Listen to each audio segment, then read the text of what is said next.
Dans le cadre global donc, de notre processus, nous avons souhaité que le Burkina Faso puisse quitter cette situation de sous-développement, comme on aime le dire, pour arriver à un niveau auquel nous rêvons. Et pour y arriver, nous avons entrepris beaucoup d'initiatives dans le domaine de l'agriculture, dans le domaine de l'industrie, l'agroalimentaire, l'énergie qui nous fatigue beaucoup, qui est en cours de résolution, dans plusieurs secteurs d'activité, que ce soit les infrastructures et aussi le volet donc des FDS. Pour la première phase, en ce qui vous concerne, il a fallu que l'on puisse réfléchir sur la question de logistique, l'armement, les moyens roulants et tout ce qui s'ensuit. Ce qui est en train donc de s'améliorer au fur et à mesure, et nous continuerons dans ce sens pour vous permettre de mener le combat noble pour cette patrie. Mais en plus de tout ça, on s'est dit une chose, pour que la nation puisse exister, pérenniser et se développer, vous avez tous besoin d'être forts. Et être fort, ce n'est pas uniquement le plan logistique, mais il y a aussi le plan psychologique. Il y a cette stabilité familiale dont tout combattant a besoin lorsqu'il est sur le champ de bataille. Nous avons été tous sur le terrain, nous avons connu des situations qui souvent, étant sur le terrain, vous avez l'esprit à la maison. Parce que vous n'arrivez pas à résoudre un certain nombre de problèmes, peut-être d'ordre financier. Généralement, ça se résume à ça. Et ça perturbe le combattant. Aujourd'hui, nous avons beaucoup de blessés. Nous nous sommes rendus compte aussi que cette question n'a pas été traitée comme il le fallait. La preuve en est que jusqu'à l'heure où je vous parle, nous n'avons pas pu répertorier tous ceux qui ont été blessés depuis le début de ce conflit. Résultat de course, nous avons donc décidé de lancer une plateforme pour que les gens qui ont été blessés, qui n'ont pas eu de rapport circonstancié ou qui n'ont pas été signalés, puissent s'inscrire eux-mêmes sur ces listes. Et je pense que quelques semaines en arrière, nous avons eu une conférence dans cette même salle pour lancer ce processus, parce qu'une agence a été créée justement pour s'occuper des blessés de guerre. Dans le même ordre d'idée, nous avons pensé donc aux veuves et aux orphelins, qui seront aussi répertoriés dans toutes les couches de porteurs de tenue, donc des FDS, pour qu'on puisse s'occuper d'eux. Et des écoles donc pour les pupilles de la nation verront le jour. Et dans notre politique d'éducation que nous souhaitons dans un temps donné pour que l'éducation soit gratuite au Burkina, nous voulons que cette gratuité commence par ces écoles de pupilles de la nation. Donc notamment les orphelins donc, de nos héros. En plus de tout cela, ce qui était la première phase de créer l'agence pour s'occuper des blessés, des veuves et des orphelins, nous sommes aujourd'hui dans une nouvelle phase pour s'attaquer au volet qui tient beaucoup à cœur les militaires, le volet financier. Nous avons tenu ce matin à vous présenter cette coopérative. Comment ça va fonctionner? Quels sont les objectifs de cette coopérative? Qu'est-ce qu'on vise à travers la coopérative?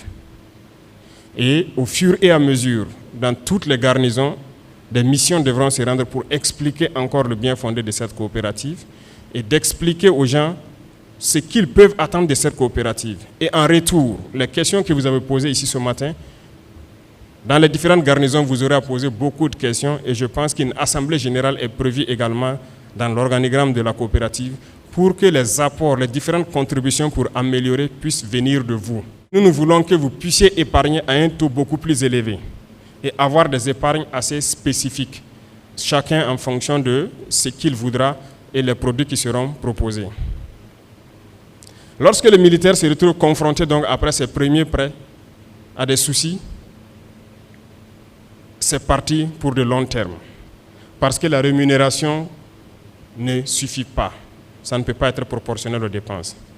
Et je pense que les anciens ont très bien réfléchi en introduisant, je pense que c'est depuis les années 80, le fait que les FDS peuvent entreprendre dans des domaines tels que l'agriculture et l'élevage. Alors, comment faire pour entreprendre? Voilà la deuxième équation. Là aussi, la coopérative doit pouvoir répondre, de pouvoir vous permettre d'investir dans ce domaine, parce que ce n'est pas interdit. Aujourd'hui, nous avons lancé l'initiative présidentielle pour l'autosuffisance alimentaire. Nous avons lancé l'offensive agricole. Et dans l'initiative, les militaires sont concernés. Et je pense que beaucoup d'entre vous ont vu donc dans leur caserne, dans leur garnison, des champs se développer cette saison-là.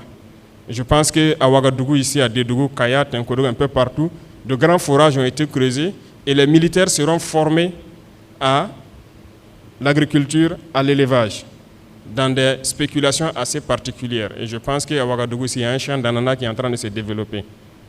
Il faut que nous arrivions à produire pour aider notre peuple aussi.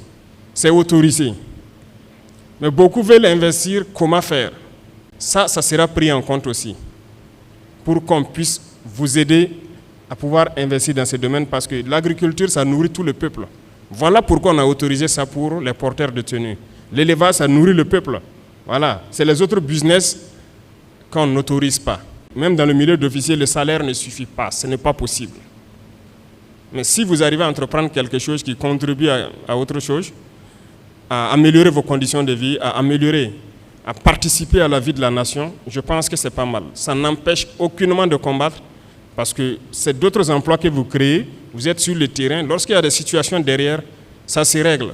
Le Burkina importe beaucoup en la matière. Vous savez qu'on importe beaucoup de produits, voilà, de fermes, pour rien que les structures minières là, ça ne suffit pas. Mais il faut que l'armée participe. Voilà pourquoi dans l'initiative, nous avons décidé de former les militaires pour ceux qui sont en activité et pour ceux aussi qui iront à la retraite pour leur réforme. Pour investir, vous aurez besoin d'argent, d'un investissement à un taux assez souple, sans trop de tracasseries. Et je pense que la coopérative est là pour résoudre ce problème également. Je dis et je répète, aucune nation ne peut se développer sans un système fort de défense et de sécurité. Ce n'est pas possible. Regardez bien depuis les années 90, ça tombe bien, les anciens sont là.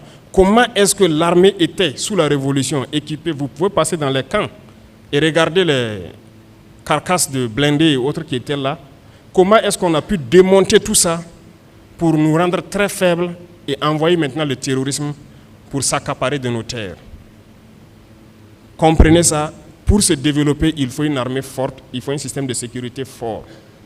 Et pour avoir ce système, ce n'est pas que la logistique, on a besoin d'être stable dans la tête. Et pour être stable dans la tête, il faut revoir la condition de vie donc des vaillants combattants que vous êtes. Nous sommes donc engagés sur ce processus-là pour que les conditions de vie des FDS puissent s'améliorer. Nous serons en tout cas fiers de pouvoir améliorer les conditions de vie et de travail de vous-même et de vos familles. Voilà pourquoi encore cette coopérative a été pensée, réfléchie. Et en plus de la coopérative, il y aura une phase encore qui concerne l'économie des armées. Parce que les civils aussi encouragent cela. Ils veulent vous voir en forme, ils veulent vous voir libérés dans la tête pour pouvoir les défendre. Sinon, ils ne cotiseraient pas pour qu'on puisse vous équiper. Hein. Nous voulons que chacun comprenne la portée de la coopérative, adhère, puisse expliquer ça à ses camarades et qu'on puisse développer rapidement ça pour que nous puissions faire changer carrément, drastiquement les choses en un laps de temps. L'usine que nous avons lancée dernièrement à Bobo, c'est dans ce même ordre d'idée. Lorsque nous voyons des FDS qui se promènent avec des tenues délavées, ça fait mal. Et nous avons évalué ce que nous dépensons chaque année. Police nationale ou municipale, GSP, gendarmerie, douane, armée. Ce que nous dépensons dans l'achat des tenues, c'est énorme. C'est des milliards et c'est de l'emploi qu'on donne à l'extérieur. Donc nous avons décidé de mettre l'usine sur place pour produire pour tout ce qui est tenu, pour vous voir bien habillé. Donc la Comipec, c'est une étape, d'autres étapes viendront au fur et à mesure. Tout le monde est impliqué, le ministre des Finances en première ligne, pour que nous puissions créer quelque chose, un outil performant, sur lequel nous aurons un regard qui doit permettre à nos différentes forces de défense et les forces de sécurité de vivre dignement et de mener le combat pour la liberté de notre patrie. C'est l'essence même de la création de cette coopérative.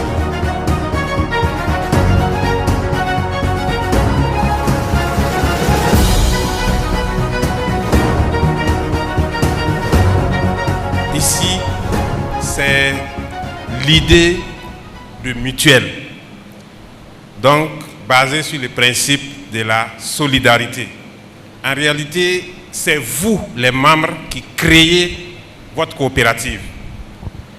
Et comme on l'a dit, l'instance suprême, c'est l'Assemblée générale. Donc, c'est l'Assemblée générale composée des membres de la coopérative qui décide de l'orientation à donner à la coopérative. La coopérative, comme je le disais, marche sur le principe de la solidarité, et plus le nombre est important, plus on a des facilités. Si on fait une coopérative avec 100 personnes, ça ne marchera pas comme si c'est une coopérative avec 1000 personnes ou 10 000 personnes. Donc plus le nombre est élevé, plus on peut accorder beaucoup plus d'avantages en termes de taux, et également en termes de traitement donc, réservé aux différentes sollicitations des membres. L'idée du fonds de solidarité, c'est qu'un membre peut s'endetter auprès de la coopérative et malheureusement, il peut se retrouver dans une incapacité totale de faire face à ses engagements. Il peut mourir. Alors si un membre meurt, dans la réalité aujourd'hui, ce qui se passe, on essaie de poursuivre ses ayants droit. Nous tous qui sommes là, nous ne serons pas heureux qu'un jour, on poursuive nos enfants pour des engagements qu'on a pris quand on était vivant. Donc l'idée, c'est de dire, si les membres sont dans l'incapacité totale, pour des questions de décès ou pour toute autre raison, on puise dans le fonds de solidarité pour couvrir ces engagements. Et ce fonds de solidarité est constitué par les gains qui devraient revenir à chacun individuellement. C'est comme si chacun cédait une petite partie de son gain qu'on met dans un panier commun et qu'on va utiliser au cas où l'un d'entre nous, en tant que membre, se retrouve dans une situation d'incapacité à faire face à ses engagements. Alors je voudrais également préciser que quand on a fait le tour, que ce soit au Togo ou au Rwanda, au début, les gens avaient beaucoup de questionnements comme vous les avez et c'est légitime. De mon point de vue, c'est avantageux parce que les taux qui seront proposés devraient être forcément plus bas que les taux que les banques accordent. Deuxièmement, les procédures de traitement devraient être plus souples pour vous permettre d'avoir plus de flexibilité. Et comme c'est entre des personnes qui vivent les mêmes réalités, il est évident qu'on peut toujours regarder comment faire pour encore améliorer davantage. Donc je pense que ceci est très important. Au Rwanda, ça a commencé aussi avec une coopérative, mais aujourd'hui c'est une banque. Et je peux vous assurer que cette banque au Rwanda a un niveau de fonds propres qui est plus élevé que les banques moyennes dans notre région. Alors que c'est une coopérative des militaires qui a évolué pour devenir une banque. Bien sûr avec le soutien de l'État. Et ici également, je crois que dans la présentation, il est ressorti clairement que l'État va apporter une subvention. Et tout ça, c'est dans l'objectif de rendre les crédits moins coûteux pour les membres.